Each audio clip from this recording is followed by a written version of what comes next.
Hi guys, welcome to today's stream. And today we will be reviewing the theory of fantasy replacement. So it's a new theory that was developed by Moa, and it examines a couple of things. Just trying to get this set up. I'm sorry, it's a couple. Okay, here we are.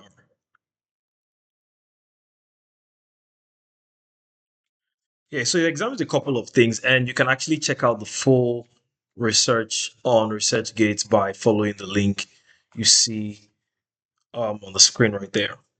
So, going into the theory, so what is fantasy replacement? What does it mean?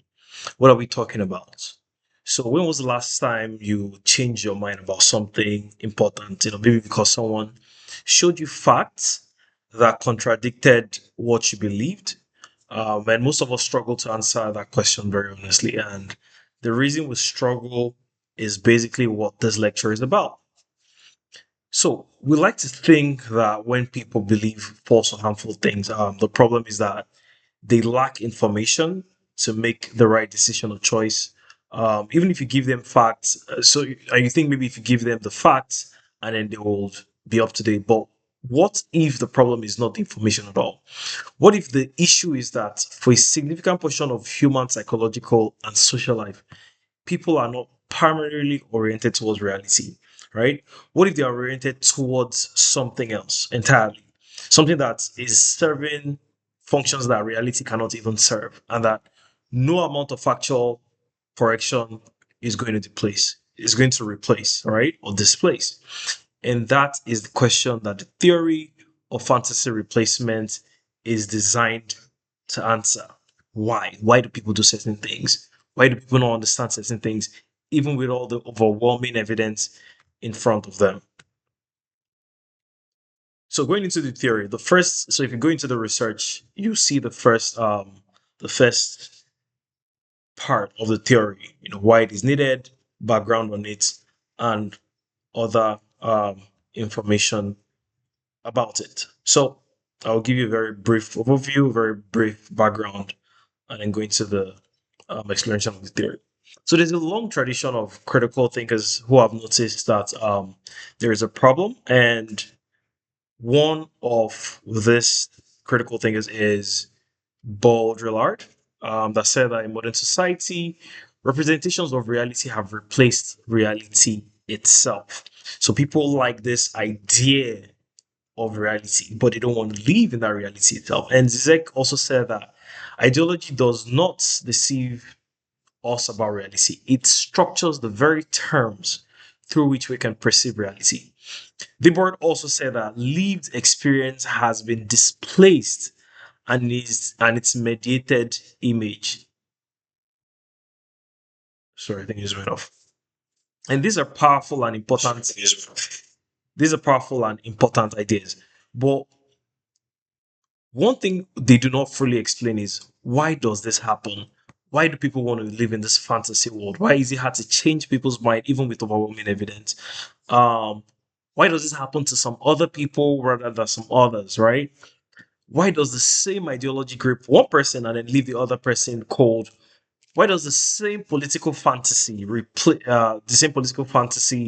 hold one community in its grip for decades, while another see through it very quickly? And the existing tradition has a lot to say about the structure of fantasy replacement at the societal level, but very little to say about the variation at the individual level, which is where this theory of fantasy replacement lives. So it's looking at it more from the individual standpoint than the impact at the societal um, level. So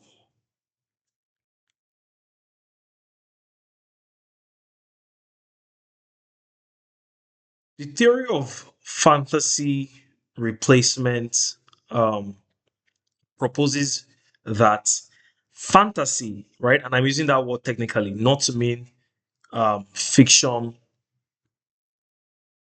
or delusion. This is, let me see if my screen is being shared. Okay, good. So fantasy in itself, right? Not to mean fiction or delusion, but to mean any emotionally resonant, simplified, or idealized construction that diverges from empirically grounded accounts of reality can come to function as a structural substitute for reality itself, right? So fantasy, which is this abstract, idealized thing or idea, right? Can actually become reality, can become what people see as real rather than the real thing itself, rather than the real thing itself. So it's not just a distortion of reality, it's not just a filter on reality, but a substitute. So this idea, this unreal thing can actually become a real thing. It can actually replace the real thing, right? So something that takes reality's place as the operative frame through which people perceive, feel, and act out on things, right? So just so you understand what fantasy is and how it comes to play in this theory. So we've set the grounds that fantasy is this unreal thing. However, this theory is proposing that this unreal thing can actually replace the real thing, right? You could see something, but that idea of that thing can actually be stronger in your mind than the thing itself. Now,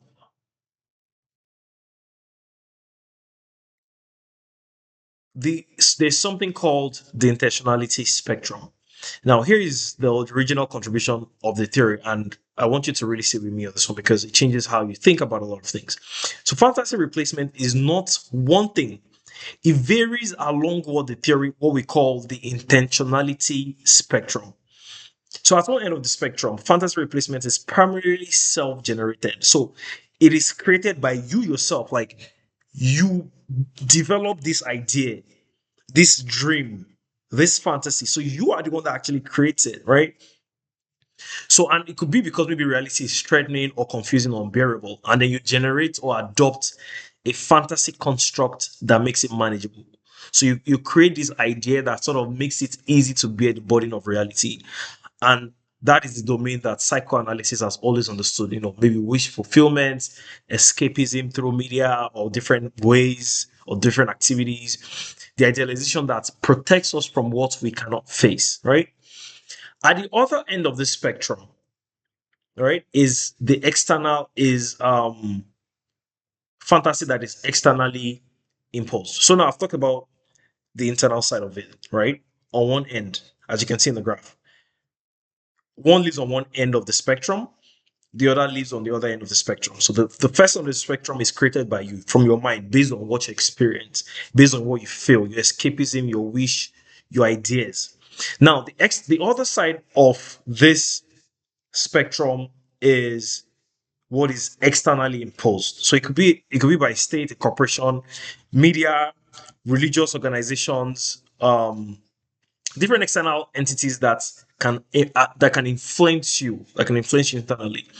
And because it serves their interests for you to inhabit that substitute than an accurate account of actual conditions. So that is the domain that ideological critic has always understood as, maybe propaganda, manufactured consent, hegemonic common sense, right?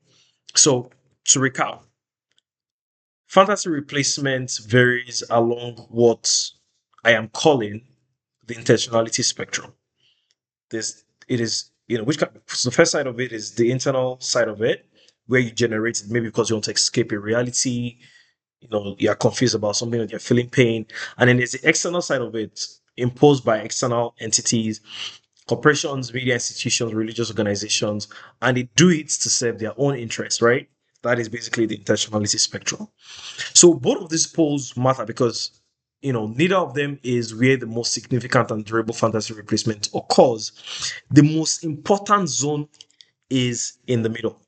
So you have the internal, you have the external, and then there's the middle, which is where this fantasy occurs. Hence the theory of fantasy replacement, right? In this zone, which I'm calling the co-produced zone, this is where the individual psychology psychological susceptibility and structural ideological provision meet each other, right? They recognize each other and they lock together in a way that is more powerful than either pole could produce alone, right? First side internal, second side internal, the middle, the co-produce zone is where these two clash, meet, collaborate, and have this bond that make this fantasy so real. So this is how it works. So the structural agent, let's say the states, corporations, medias, platforms, whatever it is, they produce fantasy substitutes that are calibrated, whether by design or by evolutionary cultural selection, to resonate with widespread psychological needs, right?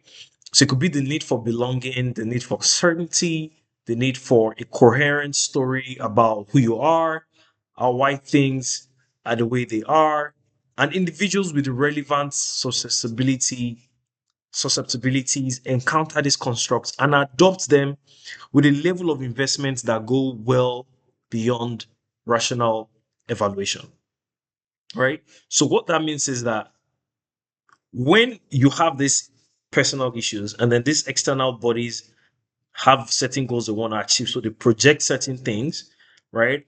And then your personal issues and then their externally produced stimuli meets in the middle in this co-produced zone, right?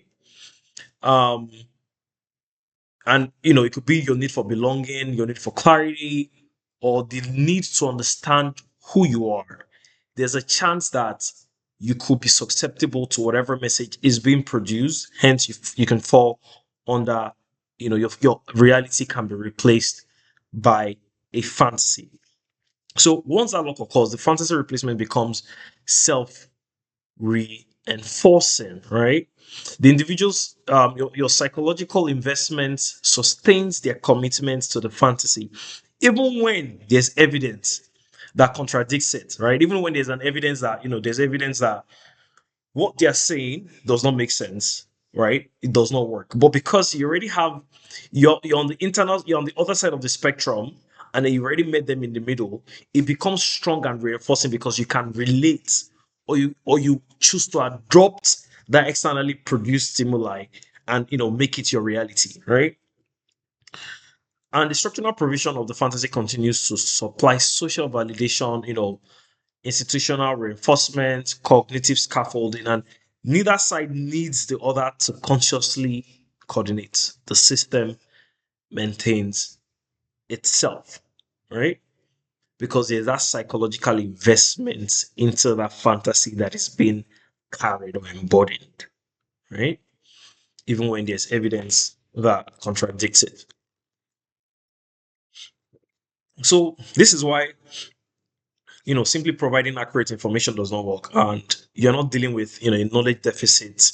The person is not choosing to change their mind because they don't have information, but because it is a psychological investment they've chosen to make. You are dealing with a motivationally and structurally sustained substitute for reality that is serving real functions. Accurate information that threatens those functions get processed through the fantasy frame and rejected or reinterpreted. So the frame, it protects itself from external stimuli because again, it is a psychological investment the person has chosen to make. Now, looking at the individual susceptibility. So who is most vulnerable to fantasy replacement, which is another contribution of this theory, right? And that is where the bridge between the macro and micro becomes the most visible. So I was just explaining the self-generated pole, the co-produced zone, and then the externally imposed pole. So the middle is where the synthesis occurs. So let's move on to the next point, which is the architecture of the individuals that are susceptible to this theory, right? So the theory identifies four variables that predicts differential susceptibility, and these are not characteristic flaws, just to be clear. They are psychological conditions that are themselves largely the product of the circumstances that people find themselves in, right? The first is the need for cognitive closure. So um, people could be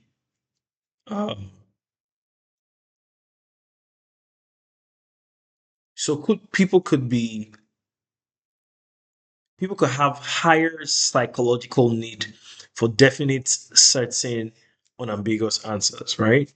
Um, and they find ambiguity more uncomfortable than others do. So fantasy replacement offers fantasy replacements that offer a clear, simple, emotionally satisfying account of a complex or disturbing reality, right, are going to be more compelling to people with a high need for closure. So if you have a higher need for closure, there's a chance that fantasy replacement that offers a very simple explanation, right? If it gives you a very simple answer to a very complex problem, there's a chance that if you have that high need for closure, you're gonna embrace it, right? And you know, this and here is the structural dimension. Ideological fantasy substitutes are specifically designed to provide that exact kind of closure, right? So when messages or ideas are framed to provide simple answers to complex problems, and people that have this, on this sort of when they're uncomfortable with certain things, or they don't have answers, or the answers they have are ambiguous, there's a chance that they will embrace this easy explanation to it, right? The second attachment style is a capacity to tolerate reality, right? The second is the attachment style, right? Their capacity to tolerate reality.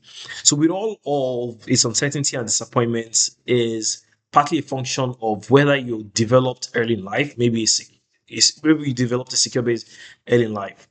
So an internal sense that relationships are reliable and are safe enough to engage with difficulty. So people with insecure attachment patterns are more likely to look for external constructs to provide the security that their internal resources do not reliably supply, right? So idealized groups, charismatic leaders, narrative worlds that provide belonging and certainty. So these, in theory terms, they are surrogate secure bases. So they sort of provide you that base to feel safe, right?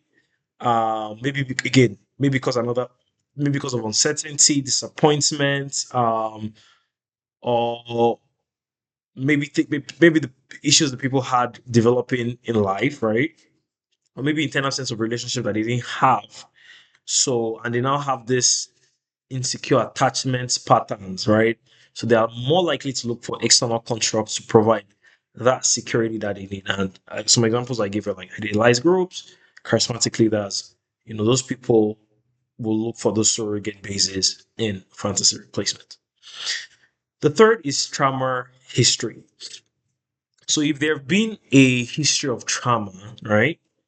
Trauma impairs the capacity to integrate information that carries its full effective weight. So disassociation, the capacity to functionally disconnect from aspects of reality that are threatening, is both a symptom of trauma and a coping mechanism.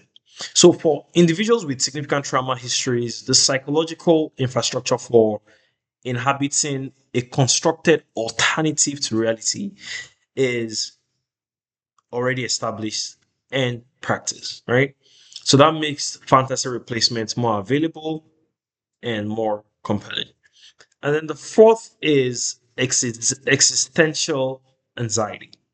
So the experimental literature on terror management theory shows clearly that when people are made aware of their own mortality, they become more committed to their cultural worldviews, more attracted to certain and authoritative leadership, more tightly identified with their in group. So, this existential anxiety, when it is not managed by other psychological resources, makes people available for the kind of meaning provision that fantasy substitutes offer, right? So, to recap, we touched on the need for cognitive closure, right? People that want simple answers to inconvenient, to ambiguous things, right? They just want simple explanation. Those that second is attachment styles. So those that are looking for surrogate secure bases, they want to feel secure in something.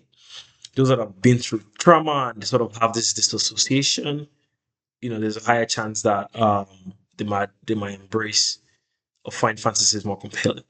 And fourth is existential anxiety, right? Those that have this form of existential anxiety might find it easier to adopt fantasies. So if you put off four of these together and ask, what does a society look like that is producing large number of people with high needs for closure, insecure attachment, significant trauma histories, and unmanaged existential anxiety? It looks like a society under conditions of economic precarity, social disruption, and institutional failure, which means that the structural conditions that produce susceptibility are often the same conditions that the fantasy replacements are deployed to explain away, if that makes sense. And I'll get into um, some examples here.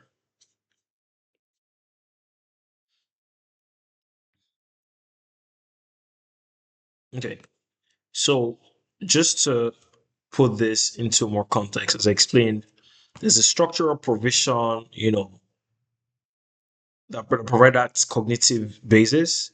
And then there's the psychological substitubility, the individuals themselves and what they already hold based on their lived experiences. And then the middle weight is that psychological investment that sustains the fantasy despite you know the evidence that is overwhelming. And one insight here is that neither purely self-generated escapism nor purely top-down propaganda can achieve this level of durability against counter evidence, right?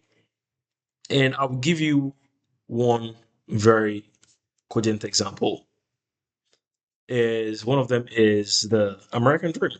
So the narrative that success is available to anyone through effort and talent, regardless of where he started. Gramsci will call this hegemony. Baudrillard might call it simulacrum, right? So both analyses are right, but neither explains the most puzzling thing about this fantasy, which is that it tends to be most tenaciously held by the people for whom the empirical evidence of its falsity is most immediate. So people who are most directly excluded from its promised outcomes are its most committed adherents, right? So people that would most likely not even achieve it are those that are more committed to it, right?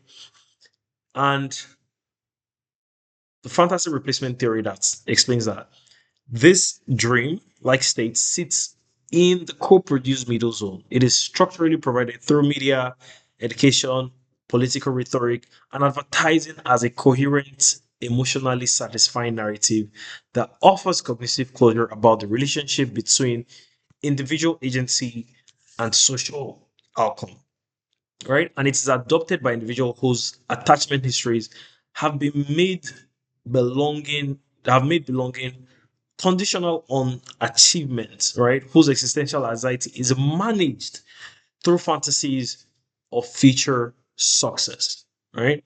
And whose need for cognitive closure makes structural accounts of inequality less satisfying than individual agency accounts. So their need for to achieve, right, is influenced by these fantasies, right? And then their need for cognitive closure makes structural accounts of inequality less satisfying than the individual agency account, right? So it is not simply being imposed from the outside; it is actively held from inside by people for whom letting go of it means confronting conditions they cannot yet face. So they love this idea, they love this dream. Not because they love it, but because it is what keeps them going. It is what they can hold on to. If they let go of it, right, it means that they now have to confront their reality. them accepting that this dream is unrealistic, it is a fantasy, it now means they have to deal with the reality they've been running away from all the while. So they cannot let it go, which is what makes fantasy replacement so strong and so cogent. So another example is social media identity. So the construction of an idealized self presentation on social media platforms. So Lacan understood the mirror dynamic. Baudrillard also understood the simulacrum, but they don't also explains that people are far more susceptible to identity replacement dynamics than others, right? So the theory of fantasy replacement susceptibility framework explains that attachment anxiety predicts higher emotional investment, right, in validation responses. And then lower baseline self esteem predicts greater susceptibility to social comparison dynamics. And then trauma related difficulties with self continuity, predict greater reliance on constructed online identities as regulatory substitutes, right? And the platform provides the infrastructure that they need to make them feel safe. And the individual susceptibility profile determines how completely the infrastructure colonizes their self, their sense of self. So, where is this theory really going? And the question to whether fantasy replacement can be undone. I mean, it can, right? But I'll cover that. But let me give some further examples. So, for example, people that join certain groups, say certain anonymous groups that claim to have information on certain things, right? And then these groups create some sort of engineered conspiracy narrative distributed through digital channels, right? The individual adoption is driven by a specific susceptibility profile, so high need for cognitive closure, right? They want to understand, they want to know existential anxiety. They're not sure why they're here. They want to feel like there's a greater purpose, there's a higher purpose, right? So they buy into this fantasy. And in many other cases, prior experience of personal loss or social marginalization, right, that made the fantasies offer of hidden knowledge and special purpose compelling. Do you see the bigger picture here? So, what theory of fantasy replacement adds is the explanation of why the same information that strikes most people as obviously false is experienced by adherents as obviously true. The fantasy is not replacing ignorance, it is basically replacing reality that the individual's psychological conditions made unimaginable, if that makes sense, right? And I'll go into um, further detail as we go on, right?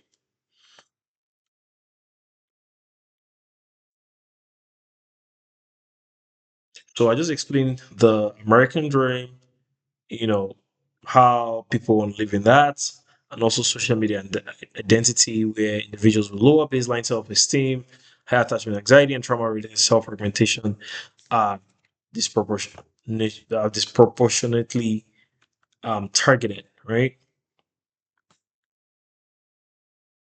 So I'll give a couple more examples, and then we'll go into how this can be reversed to an extent. Um, so looking at another idea, political groups that say, hey, they want to make something good again, they want to restore something again, right? Or they point to a certain golden age that they want to restore certain things to, right?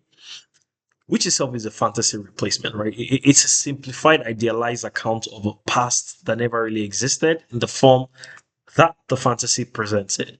So they try to invoke the image of bringing back a certain time to get you stuck in a certain reality, right? And then the person that gets stuck in that co-produced zone, right, based on that interaction, right?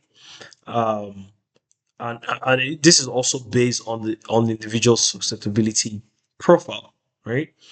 So, and it could be maybe communities experiencing a rapid social change, declining status, and unmanaged existential anxiety about demographic, or cultural transformation. Now, it could also be economic or consumer. Take for example, cryptocurrency and get rich quick cultures. So the fantasy replacement here operates at the intersection of economic precarity and the ideology of individual financial liberation. So many participants, cryptocurrency investments is not primarily a financial strategy. It is the fantasy replacement for the conditions of their actual economic situation. So they see crypto as what can, like, as the idea of what can bring that financial liberation. So offering a narrative of imminent transformation in which the rules of the existing system no longer apply, and an individual agency can overcome structural disadvantage, right? Making you believe that, you know, this individual agency can help you overcome this structural thing that is holding you back from becoming that rich millionaire, right? The susceptibility profile, for such individuals could be, individuals with high need for cognitive closure, right? Who find systemic accounts of economic inequality less satisfying than individual agency accounts, right? Combined with existential anxiety about their financial precarity, like, what is their financial standing, right? They see it as an easy way out to explain what can happen or what is happening, or they're part of this special group of people that has found this secret. And then the structural provision is the ecosystem of influencers, communities, and platforms that supply this narrative on an ongoing basis, right? Another example is multi-level marketing scheme. So, which is one of the purest co-produced middle zone examples available. So the structural provision is a carefully engineered fantasy of entrepreneurial independence and unlimited income that is systematically contradicted by the actual financial outcomes of the overwhelming majority of participants. You see a lot of people losing money. A lot of people are losing money. They've not made profit, but they still stay in it, right? Because they believe they're in that fantasy of entrepreneurial independence. Meanwhile, it is just a multi level marketing scheme. It is because of fantasy replacement. They live in that co-produced middle zone. And then the individual adoption is driven by susceptibility profiles that include economic, situation or vulnerability, social isolation that makes the community um, that the multi-level marketing provides valuable, and a high need for cognitive closure that makes the company's explanatory framework, which can attribute failure to insufficient effort rather than the structural impossibility of the model. So that makes it compelling. And the fantasy replacement is maintained against overwhelming disconfirming evidence precisely through the co-produced mechanism. So the individual's psychological investment and the structural provision of social validation, narrative reinforcement, and community belonging sustain each other. Looking at it from the religious and spiritual side of things, prosperity gospel, for example. So the fantasy replacement is explicit and, in the sense that material wealth is the visible sign of divine favor, right? So meaning that poverty is a spiritual rather than a structural condition, and that faith and tithing are the path to abundance. And this fantasy simultaneously explains away the actual structural conditions of economic equality and provides a meaning framework for suffering, right? And then the susceptibility profile is heavily weighted toward communities experiencing economic, issues, existential anxiety, and the structural provision is the institutional apparatus of prosperity gospel churches and the media ecosystem, right? So, the theory of fantasy replacements also adds to the critique that's, specific accounts of why this fantasy is most durable in precisely the populations most that most obviously contradicts this claim. So you can see there has to be that susceptibility profile. Um, there has to be the structural provision, right? So the internal and then the external, right? And then the fantasy itself has to explain something that falls within the one of the four categories that I mentioned earlier. It gives you the very simple definition for something very complex, and it's comfortable, so people just embrace it, people adopt it, right? So once there's that susceptibility profile, right? Say they're experiencing the economic hardship or whatever it is, and then the structural provision, which is the institution that then push these messages, and then they meet each other in the middle. You have that co-produce zone, and your reality is really placed with the fantasy.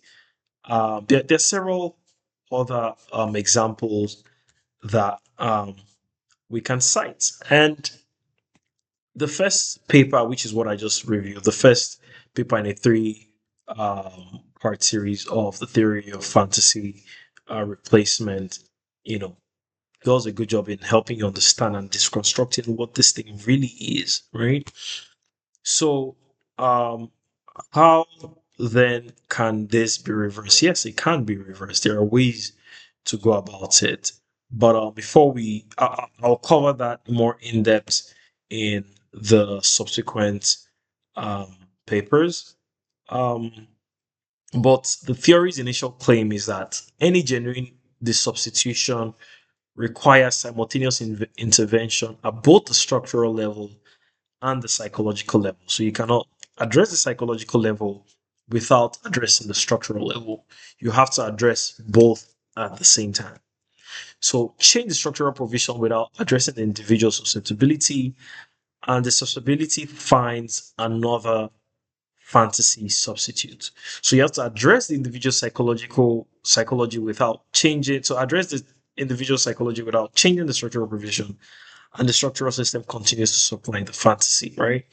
So the second paper in this series, as I mentioned, takes the theory into the digital and algorithmic world, where platforms have created a qualitative new form of fantasy replacement that changes the picture significantly. And then the third paper develops a full theory of reversibility, including a stage model of what it actually looks like for an individual or a collective to move from fantasy replacement back towards reality, which is re-engaging reality. But I'll cover that in another session in much more detail.